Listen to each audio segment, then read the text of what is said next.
This week, numerous politicians and other speakers appeared at a March for Israel on the National Mall, at which participants showed solidarity with Israel's bombardment of Gaza, which has killed more than 11,300 Palestinians as of Thursday. Speakers included prominent members of both parties, including Senate Majority Leader Chuck Schumer and House Speaker Mike Johnson, both of whom condemned calls for a ceasefire, something that 66% of Americans, but almost nobody in Congress, says they support.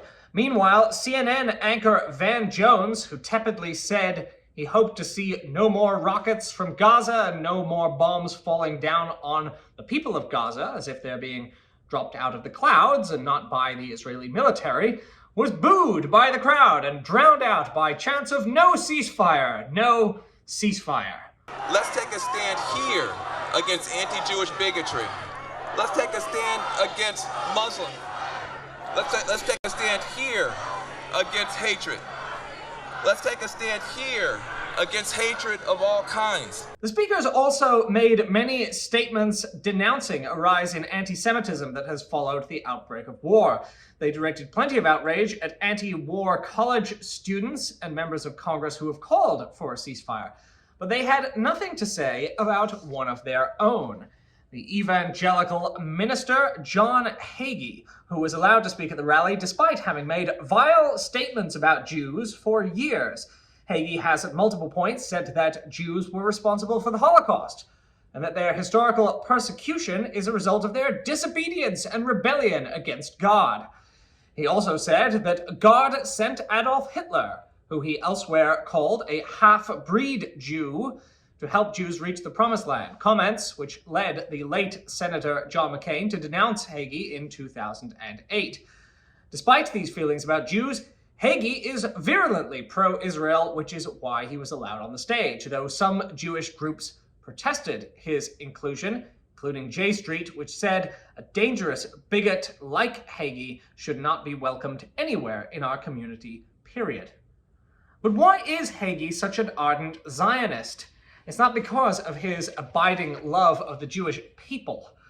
It's because he views the Jewish settlement of Israel as a crucial step towards bringing about the biblical rapture. His theory of the apocalypse is quite convoluted. There's an article in Mother Jones that you could read to learn more. But the upshot of it is that Jews, Muslims, and Catholics will be enticed by the Antichrist to forge a peace deal that will allow Jews to retake the Temple Mount in Jerusalem.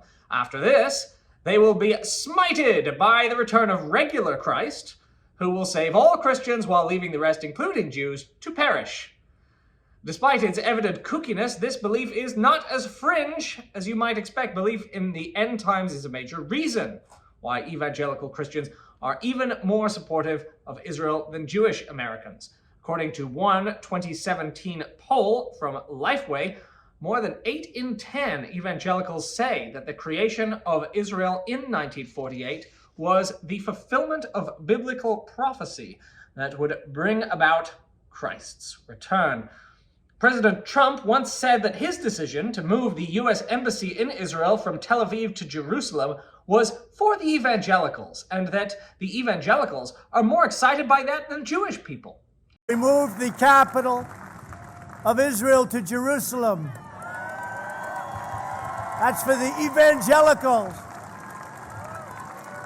You know, it's amazing with that. The evangelicals are more excited about that than Jewish people. So if the rally's organizers were truly as concerned about anti-Semitism as they claim to be, one would hope that they'd keep a guy who believes Jews are working with the devil and destined for hellfire far away from the stage.